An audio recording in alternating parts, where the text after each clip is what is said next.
Merci, c'est sympa, c'est fidèle de rester avec nous pour ce jour de foot. Vous avez vu pratiquement l'intégralité donc de cette soirée. Vous allez voir maintenant un petit peu plus condensé les résumés. On va aller tout de suite vivre un match en angoisse ce soir. C'était Saint-Étienne face à Martigues. Christophe Josse, le résumé depuis Geoffroy Guichard. Et surtout, avant d'aborder ce match excessivement important, on se rappelle au bon souvenir entre anciens verts, Battenay qui tente de sauver les jeunes pousses et Parison qui va tout faire pour les condamner avec son équipe de Martigues. Et oui, c'est pas simple d'être un ancien vert aujourd'hui et sur le terrain non plus d'ailleurs. Alors le mieux pour ne pas se poser trop de questions, c'est d'attaquer ce que font les verts dès le coup d'envoi. Et Romarin Bilong est tout proche d'ouvrir le score. En tout cas, ça donne le ton de ce match complètement débrité d'entrée avec cette réaction quasi immédiate des Martégots et ce coup franc d'Ichoua. Bonne frappe qui inquiète une première fois Grégory Coupet.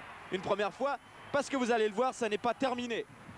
Pratiquement au quart d'heure de jeu, c'est Bouissé qui monte de son poste de latéral gauche aux abords de la surface de réparation stéphanoise. C'est lui qui décoche cette frappe terrible qui provoque un corner. Et sur le corner, vous regardez, voilà, ça fait à peine un quart d'heure de jeu. Et c'est ce but d'Ichoua, son 3e de la saison. Il est magnifique, c'est Martigues qui ouvre le score à Geoffroy Guichard.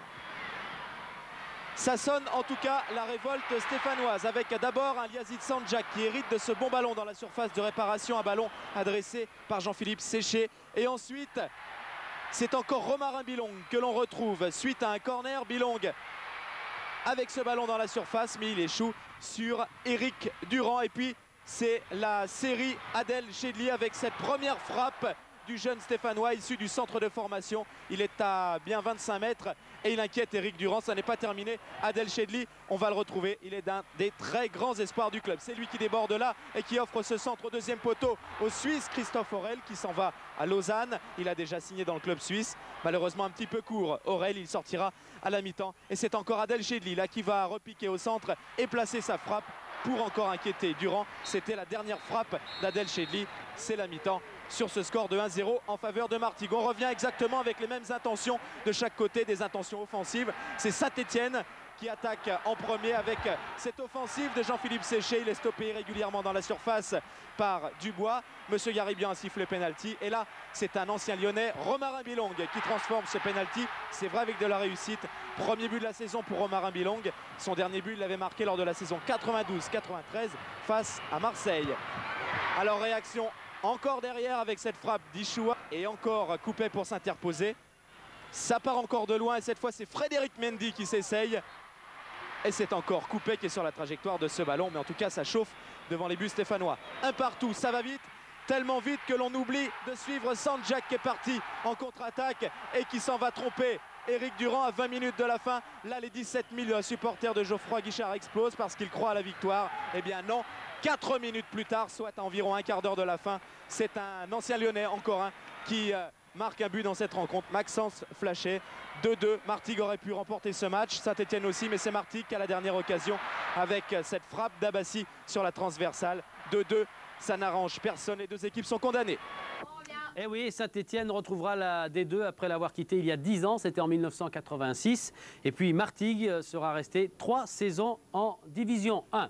Alors, on va aller à Gueugnon. Du côté de Gueugnon, on recevait Rennes ce soir. Une tâche difficile pour les Guegnonnais face à des Rennais qui pouvaient encore décrocher cette fameuse 6e place, synonyme de Coupe d'Europe. On va retrouver, normalement, si Fred Godard nous donne une bonne information, Denis Brognard. Nouveau match de la dernière chance pour Gueugnon et pour Fanzel qui avoue avoir été contacté par Mönchengladbach. Côté Rennais, Wiltord, lui, ne recevra pas de bon de sortie. Malgré de nombreuses sollicitations, ses dirigeants ont été fermes. Ce sont les Guegnonnais qui se montrent les premiers dangereux avec cette frappe de Jurietti sur laquelle Pandurovic s'envole parfaitement. Gueugnon domine et va voir ses efforts récompensés après 18 minutes de jeu. Un ballon mal renvoyé par la défense rennaise. Récupération côté gauche de Brunel qui s'infiltre et qui sert idéalement à Mara Traoré. C'est le 7e but pour Traoré. Il conforte sa place de meilleur buteur bourguignon. Et l'on voit sur ce ralenti la défense rennaise bien figée. 1-0, Guignon continue à ce moment-là plus que jamais espéré.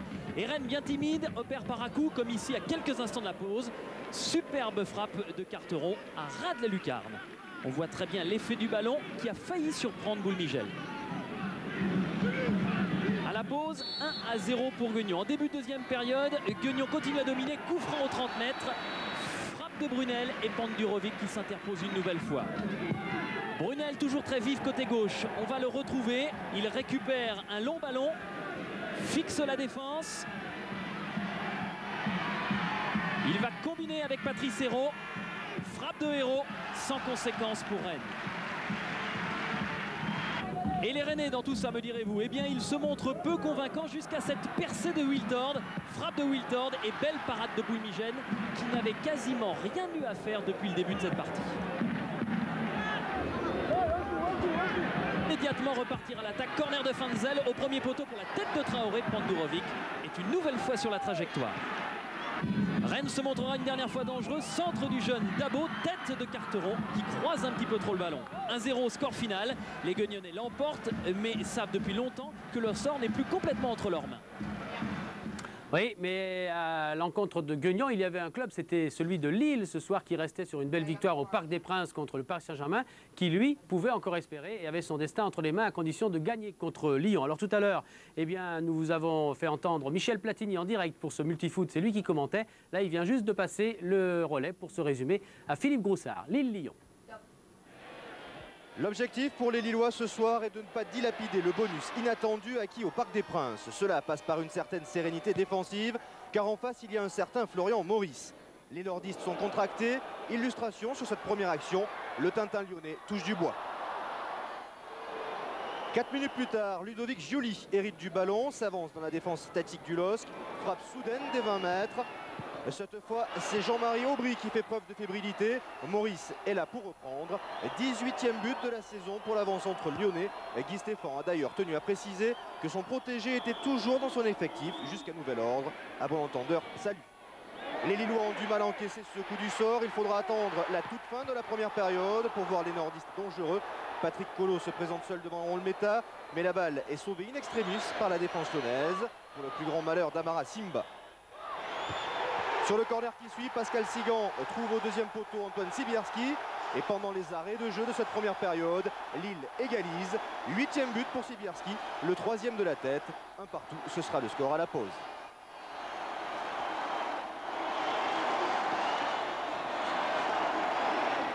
Les Lillois réattaquent la seconde période comme ils ont terminé la première. À la suite de ce corner, Collot va récupérer la balle dans la surface. Une frappe détournée par Amara Simba qui crucifie Pascal Olmeta.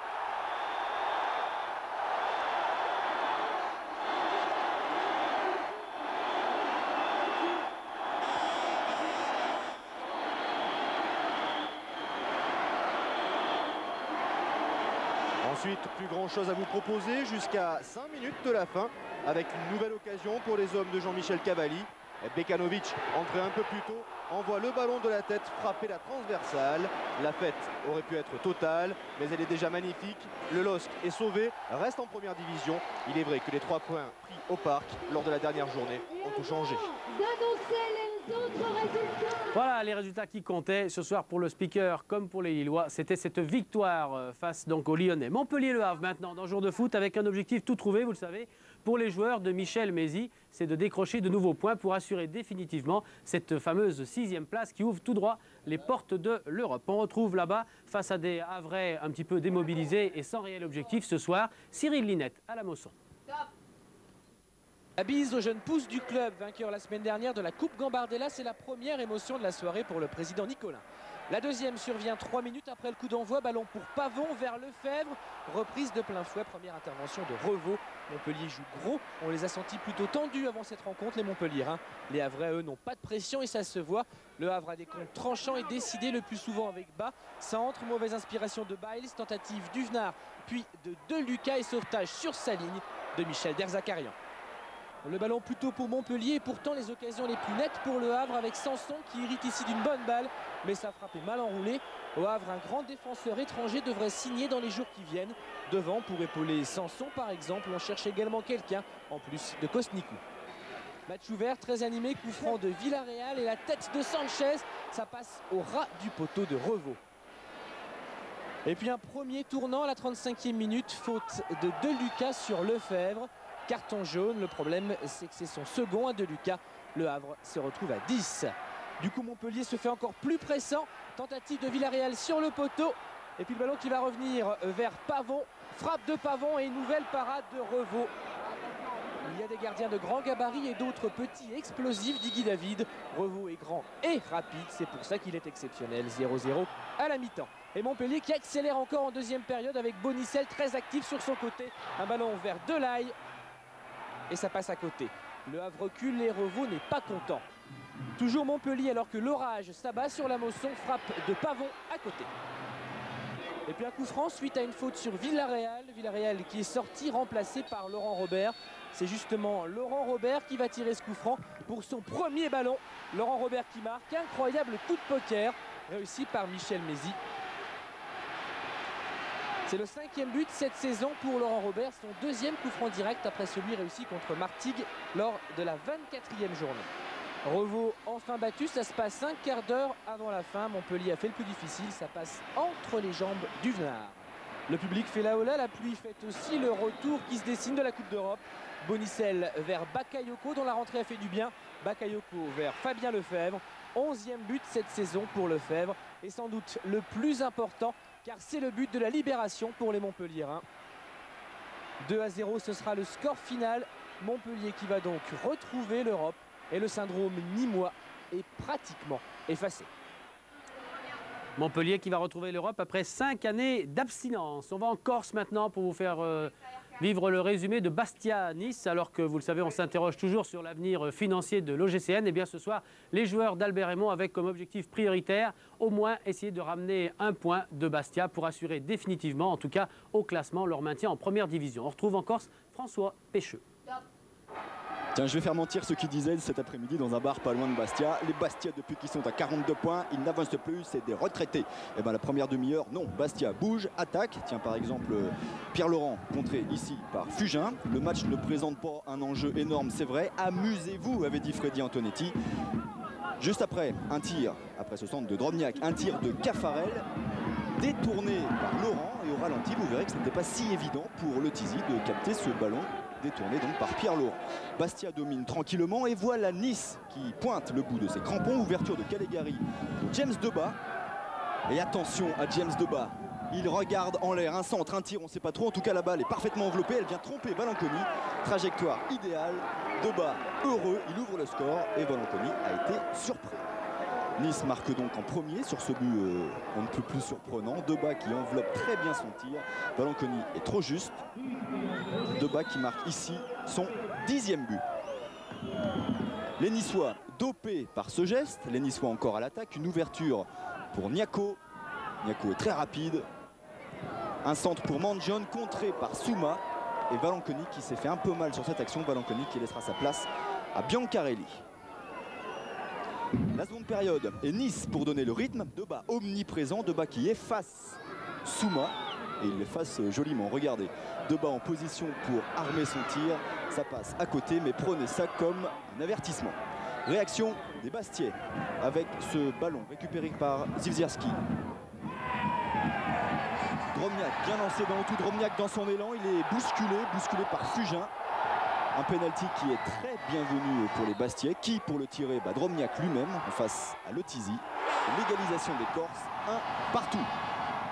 Un but qui fait du bien au compteur de Drobniak. But numéro 20, ça chauffe en tête des buteurs. Une autre occasion pour Bastia. Pierre-Laurent lancé sur la gauche, plus rapide que la défense niçoise. Dommage, il enlève trop son tir. Et attention, revoilà James Debat. Vous vous souvenez du premier but? Bien regardez celui-là. Debat est rapide, il est puissant et il est très précis. Un tir superbe, peut-être encore plus beau que le premier. Nice mène donc 2-1. 2 buts de James Debat, 2 chefs-d'œuvre. Nice signe sa 3e victoire à l'extérieur cette saison. Merci à qui? Merci à James Debat. Oh, c'était juste, hein. Là, avec la liaison avec Bastia, il nous manquait 3 petites secondes. Mais on a vu les buts. Vous avez vu cette image superbe pour James Debat, d'ailleurs, qui gardera un bon souvenir des matchs contre Bastia. Il avait marqué 2 fois un doublé à l'aller. Il a fait le même coup ce soir. On va aller à Cannes pour vivre maintenant le résumé de Cannes-Lens. Objectif européen atteint pour les Lensois, européen les Lensois, mais maintien assuré également pour les Cannois. On va retrouver là-bas Philippe Jonin. Il n'y avait plus beaucoup de suspense, mais alors des buts, plein de buts. Philippe. Une minute de silence avant cette rencontre en hommage à monsieur François Doré, décédé il y a 8 jours et qui était responsable du club vainqueur du Racing Club de Lens. À Lens où Peggy Arfexad fait ses grands débuts dans les buts suite à la grave blessure de Guillaume Varmuse. Lens et Cannes n'ont pas de pression particulière mais chacun veut briller et c'est justement les Lensois qui prennent en premier lieu l'initiative avec Camara pour Delmotte, un centre qui fuse devant le but de Lemasson. La reprise de Debève stoppée impeccable par le gardien cannois. La défense de Cannes a été pris de vitesse, mais Lemasson a suivi cette balle et a bien fixé là la frappe de Debève. C'est au tour de Cannes de pousser avec un long ballon de Djemali pour Orlaville qui est parti. Il y a le retour de Jean-Guy Wallem qui accroche Orlaville. Que dit monsieur Puyalt? C'est un penalty, pas très évident, sévère quand même pour Lens. Mais toujours est-il que Charvet se retrouve face à Arfexad pour l'ouverture du score. C'est son premier penalty de la saison réussi. 12 minutes plus tard, Cannes est encore là avec ce long ballon de Lemasson, la tête de Mikou. Ce ballon qui vient dans les pieds de Compan, contré par Adjovi Boko. La reprise de Charvet qui trompe Arfexad. 2-0 pour Cannes. Après ce superbe travail là de Charvet, une frappe instantanée et imparable pour Arfexad. La seconde période ressemble à la première, à savoir une domination cannoise. Ouverture de Compan vers Charvet. Encore Charvet pour le 3-0. C'est son premier triplé de sa carrière. Et Arfexad connaît vraiment de très mauvais débuts dans le championnat de France. D'autant que Cannes poursuit avec Orlaville. En retrait pour Charvet. Un long centre de Charvet. Sikora qui dévisse le ballon. Attention à Mikou et à Compan qui reprend. 4-0 pour Cannes. Ça devient sévère. C'est son premier but dans le championnat de France. Lui qui a été vraiment le héros de la Coupe de la Ligue pour Cannes. Et on se demande où sont les Lensois, complètement désorientés par la vivacité de cette équipe cannaise avec Orlaville ici. Wallem qui tente de mettre ce ballon en retrait. Compan qui contre, Orlaville qui passe et entre les jambes d'Arfexad pour le 5-0. Wallem a cafouillé, Arfexad a hésité et cette fois Cannes s'envole. Mérieux est rentré. C'est un corner lensois, un ballon qui est dévié par Vérel, une reprise de Debève, déviée au passage par Roger Boli qui venait de remplacer Titi Camara. C'est son 3e but de la saison à Roger Boli qui a trompé Lemasson. Boli qui pourrait jouer en Angleterre l'an prochain à West Ham. Et il sauve un petit peu l'honneur pour Lens. Encore 2 minutes à jouer dans cette rencontre. Et Lens tente des rushs à l'image de DU, pas trop de solutions. Une frappe alors dans la lucarne. C'était imparable pour Lemasson. 5-2, score final. C'est la plus grosse défaite de la saison pour Lens cette saison. La meilleure défense du championnat a craqué. Et en 4 ans, Lens ne s'est jamais imposé à Cannes. Merci Philippe. On va à Monaco pour Monaco-Strasbourg. Maintenant, Strasbourg pouvait dès ce soir assurer une place en Intertoto. À Louis II, Philippe Doucet. Monaco européen certain, Strasbourg pratiquement intertotiste. L'enjeu n'était pas considérable ce soir, cela se ressent mais dans le bon sens avec un match animé, corner de Chifo dès la 8e minute, tête de Legwinski et ouverture du score en faveur des Monégasques. Au passage, Wenzel oublie de sortir, Legwinski à la conclusion, un premier but encore de la tête pour Monaco, 25% de ses buts cette année tout de même. Strasbourg à la relance avec Raschke et Zitelli qui lui réussit un but du droit, c'est son premier de l'année également. Il n'y croit pas tout à fait. Monaco reprend le dessus avec Thierry Henry, omniprésent dans cette première demi-heure. Chifo lui remet un peu de réussite pour Thierry Henry qui avec un double contre favorable réussit à venir devant Wenzel, le tromper et marquer un 2e but. On revoit ce double contre et l'opiniâtreté de Henry à l'heure où le Suisse Grassi va signer à Monaco. On retrouve maintenant Petit qui cherche des ailes offensives avec toujours Henry. À nouveau Petit qui se décale un petit peu trop, mais bon arrêt tout de même cette fois-ci de Wenzel. Jackie Duguay-Pérou qui sera assisté de Pouliken l'an prochain demande un petit peu plus de concentration à ses joueurs. Ces joueurs qui sont une fois de plus débordés mais qui sauvent de justesse avec Raschke devant Anderson. Jean Tigana plutôt tranquillisé par la prestation de son équipe. Même si ici, faute d'inattention de Irles, tête insuffisante, mais Baticle enlève beaucoup trop son lob. La défense monégasque s'est laissé surprendre ici, mais Chifo est plein d'activité ce soir. Il donne un nouveau ballon. Thuram emmène toute la défense, va jusqu'au bout, en tout cas jusqu'à Wenzel. Thuram qui a bien signé à Parme et non à la Juventus. Coup franc en suivant de Chifo en début de seconde période et Martin Djetou touche sa propre barre transversale. Sonny Anderson avait été devancé par le défenseur international Espoir. Strasbourg se crée une nouvelle occasion. Si Rodriguez animera son attaque l'année prochaine, pour l'instant, c'est Zitelli qui manque une bien belle occasion. Devant Régis, les deux Strasbourgeois étaient tout seuls. Régis, ce sera l'Espagne pour lui, normalement. Enzo Chifo, on le retrouve, il est omniprésent dans cette partie. Et Anderson profite d'une nouvelle mauvaise sortie de Wenzel. On parle de Cassard dans les buts strasbourgeois pour l'an prochain. En tout cas, là, Wenzel a laissé Anderson marquer son 19e but.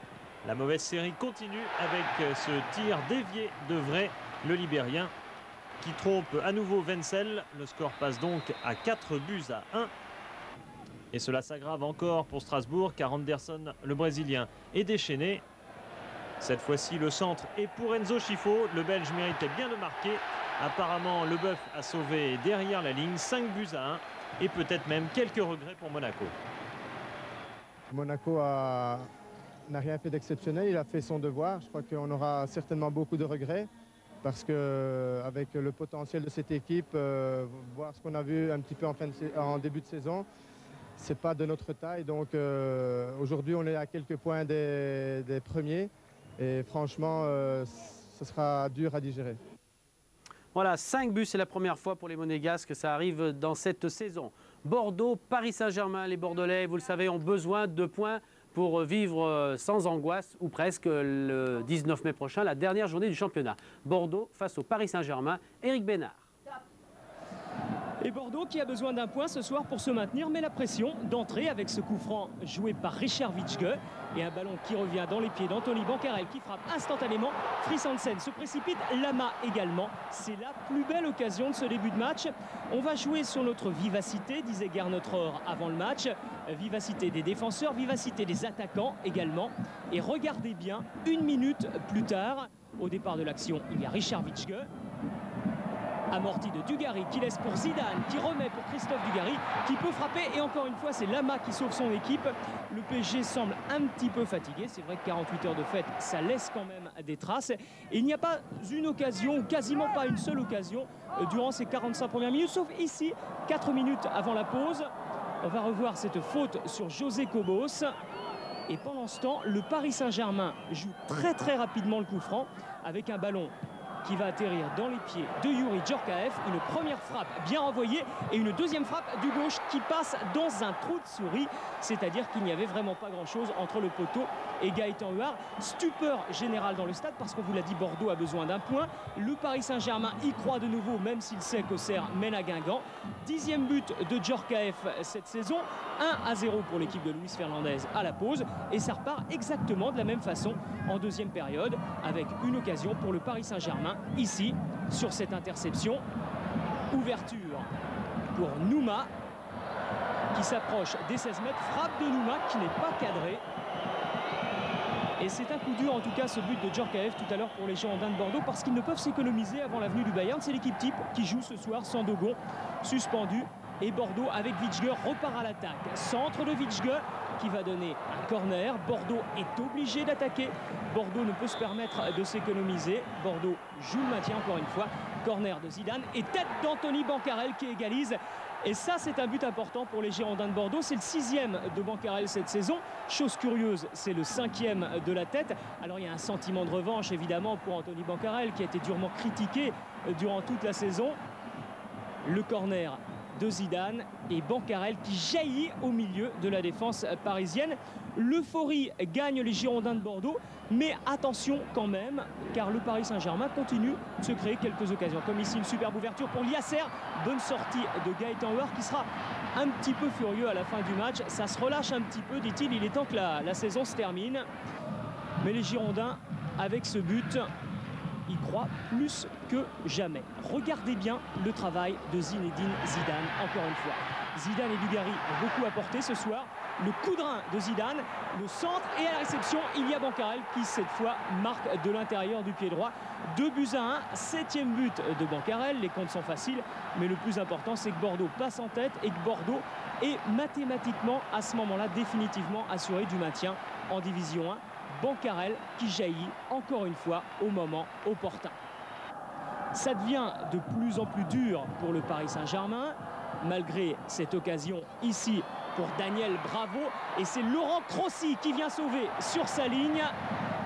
Crossi, lui aussi un petit peu désabusé à la fin du match, mécontent du public parce que, disait-il, c'est incroyable, il nous pousse à attaquer alors qu'on mène 2-1, qu'on a un match important dans 4 jours.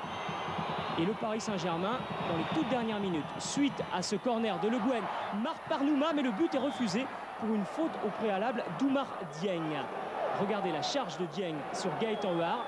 Le but de Nouma est refusé et Bordeaux mène toujours 2-1 jusqu'à 2 minutes de la fin. Et cette reprise d'Oumar Dieng qui va battre Gaëtan Huard, 2 buts partout.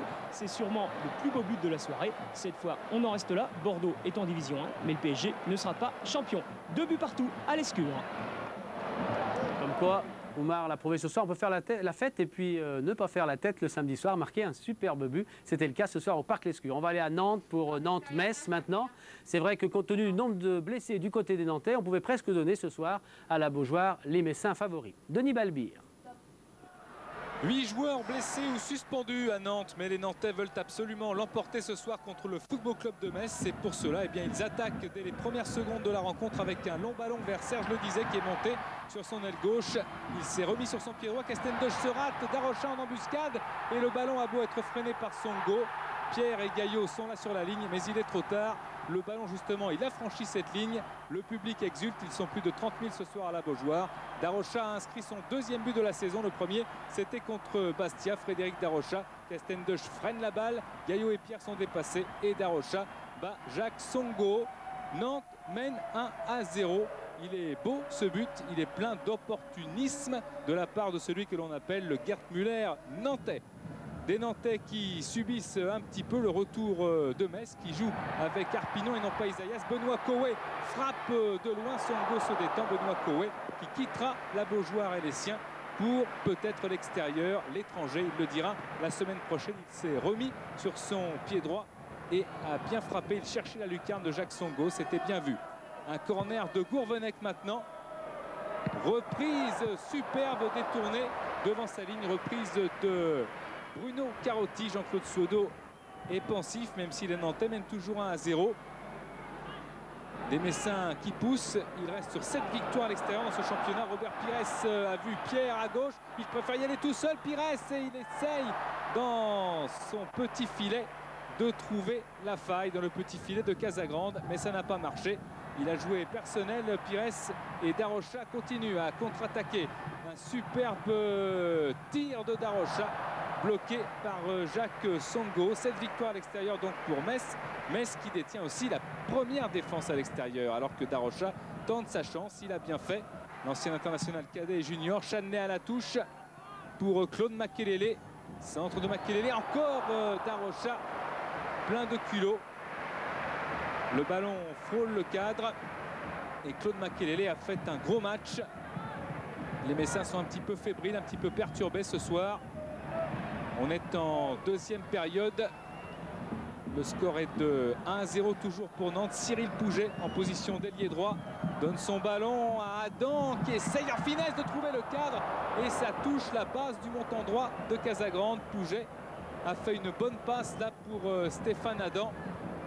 Casagrande n'a pas touché le ballon. Casagrande suspendu 4 matchs par la commission de discipline pour des incidents à Montpellier le 9 avril dernier. Songo concentré, Gourvenec au coup franc et tout le monde rate le ballon alors que Jean-Michel Ferry n'y a pas cru. C'est bien preuve que la défense messine est aux abois. Jean-Michel Ferry n'a pas plongé sur ce ballon, toujours 1-0. Isaias est rentré, Ndiaye aussi du côté messin. Un centre, une frappe de Pires et superbe parade de Dominique Casagrande qui était bien sur la trajectoire, les 2 points fermes. Pires a bien tenté sa chance lui aussi. Passe de Blanchard. Un bon tir de l'extérieur du droit et une détente de Casagrande payante. Isaïas au coup franc. Avec une petite bousculade. Et là, c'est un crochet de Lepay. Le jeune Sébastien Lepay sur Pascal Pierre, monté une fois de plus à l'attaque. Monsieur Pochard contraint de siffler le pénalty. Castendoche et Casagrande qui détourne le ballon. Castendoche, auteur de 4 buts cette saison, dont 3 pénaltys, n'a pas eu la réussite escomptée. Et Metz loupe l'égalisation. On en restera là. Nantes a battu Metz 1-0. Voilà pour ce but des Nantais. Il nous reste un match à voir. C'est le match important de ce soir.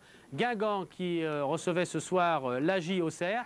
Il y avait 3 commentateurs tout à l'heure pour le direct. Christian Delcourt, Thierry Gilardi et Charles Bietri. Et puis finalement, eh bien, ils ont tiré au sort. Et je crois que c'est Thierry Gilardi qui est tout content de nous offrir un long résumé d'un jour de foot. Allez Thierry, c'est le dernier. Une semaine après la Coupe, Auxerre vient chercher un titre de champion de France en Bretagne dans un stade du Roux-Dourou qui affiche complet 16 000 personnes pour le dernier match d'Hubert Fournier ici l'année prochaine. Il jouera en Allemagne à Mönchengladbach. Mais les Auxerrois sont les premiers en action avec d'abord cette frappe pied gauche de Sabri Lamouchi, puis Violo qui conduit son ballon, qui cherche une solution. Une longue ouverture dans la course de Lilian Lasland, une bonne sortie d'Angelo Hugues, juste à la limite de sa surface de réparation. Côté Guingamp, c'est Carnot qui va tenter de semer un peu la perturbation devant le but de Charbonnier. Corridon, une frappe, mais Barret ne peut reprendre. Ça repart pour l'AJ Auxerre. Du côté de Stéphane Guivarch, titularisé par Giroud. Un centre, Lasland laisse filer, frappe et but de Bernard Diomède. Et regardez bien ce but de Diomède qui permet à l'AJA de mener 1-0 après 10 minutes en première période. Ce but est inscrit du pied droit. La fin de Lasland qui a senti Diomède arriver. Une frappe hors de portée d'Angelo Hugues. À cet instant-là, le stade du Roux-Dourou prend un sévère coup de froid, d'autant que l'AJ Auxerre poursuit avec ce travail de Lamouchi, la tête de Lasland et la reprise de Diomède qui passe au-dessus de la transversale. Guingamp essaye de refaire son retard, toujours avec Corridon à l'intérieur de la surface de réparation. Petit ballon piqué, Guivarch tergiverse. Et Candela en profite. Une passe sur Corridon qui essaye de redresser son ballon et Rouxel et Gravelaine sont à 2 doigts de tromper un impeccable Charbonnier. Sabri Lamouchi au premier poteau sur ce corner de Carnot et détourné par Charbonnier qui a bien failli être lobé. La détente, l'extension de Charbonnier. Guingamp qui continue, mais qui ne réussit pas toujours ses enchaînements. Sauf peut-être celui-là, avec Carnot qui décale Gravelaine et l'incroyable geste défensif de Laurent Blanc. Le tacle parfait. En fin de première période, Auxerre essaye de creuser l'écart. Toujours avec Diomède, c'est un ballon de but. La frappe n'est pas cadrée. Le ballon piqué sort à côté de la cage de Hugues. Deuxième mi-temps. Guingamp est mené et Rouxel essaye de placer un coup de tête. Le corner tiré par Carnot. Un corner qui va être rentrant. Attention à Miali. Tout seul à quelques mètres de la ligne de Charbonnier. Il a effleuré le ballon de la tête et le Roumain permet à Guingamp de revenir au score. Un but partout. À partir de ce moment-là, le stade du Roux-Dourou va se réveiller et la pression de Guingamp va être incroyable, comme est incroyable cette frappe de Carnot. Attention quand même aux réactions d'Auxerre avec la tête de Guivarch qui passe au-dessus de la transversale. Et regardez Giroud, il avait l'œil fixé sur l'arbitre, monsieur Leduc. Il siffle la fin du match. Auxerre est officiellement champion de France 1996. Merci Thierry, il nous reste 2 minutes pour boucler ce jour de foot. Voici donc l'information principale de la soirée. C'est le classement de la première division. Vous voyez que tout est joué. Champion de France, Auxerre en Ligue des Champions. Participation à la Coupe des Coupes, Nîmes et le Paris Saint-Germain. participation à la Coupe de l'UEFA, Monaco, Metz, Lens et Montpellier. Qualifiés pour l'Intertoto, les 3 clubs bretons, il y a Nantes, Rennes, Guingamp et aussi Strasbourg. Et puis si vous passez avec nous sur la fin du classement, relégués en Division 2, Martigues, Saint-Étienne et Gueugnon. Voilà pour la D1. Je voudrais, avant de vous quitter, vous donner quelques informations. Elles concernent d'abord la D2. Il y avait un match joué ce soir, c'est la 40e journée. Épinal a été battu par Lorient 2-1. Vous savez que les Marseillais devront attendre vendredi prochain leur match contre Sochaux pour faire la fête et éventuellement fêter l'accession en première division. On jouait ce soir aussi en National 1. Alors on va voir les 2 groupes. On commence tout de suite avec les résultats du groupe A, avec une victoire de Brest à domicile. Il n'y a pas eu de victoire à l'extérieur. Saint-Brieuc et Troyes seront en Division 2. Et puis si on s'intéresse au groupe B maintenant, là il y a des victoires à l'extérieur pour Toulon, pour Ajaccio, pour Beauvais et Trélissac. Regardez le résultat des mini-mois dont on parlait à l'instant. 1 but partout à domicile face à Créteil. Les 3 premiers, Toulon, Angoulême et Beauvais, ont gagné. Donc dans 2 journées, il n'y aura que 2 équipes en Super D2. Voilà, il nous reste un petit peu de temps. On va vous dire au revoir en remerciant eh bien, les équipes techniques et de production de Canal+, Jean-Pierre Bertoni pour la production, Dominique Mignon qui s'est occupé lui de la rédaction, c'était pas évident, avec le capitaine Jean-Jacques Amsalem ce soir. Et puis il y avait également Jean-Marc Martin pour les trucages, c'est comme ça qu'on a vu. Regardez, il est juste là, ou à gauche, c'est comme la coupe. Il a bien travaillé ce soir. Bonsoir Jean-Marc qui sera là également avec Bernard Chénez et puis Philippe Bédéich pour la vision. Ils seront tous là pour fêter donc le titre de champion de France des Auxerrois. C'est la semaine prochaine. Il n'y a plus de suspense, mais vous serez là pour un multifoot avec donc beaucoup de buts. Merci, bonne soirée, chapeau, champion Auxerre.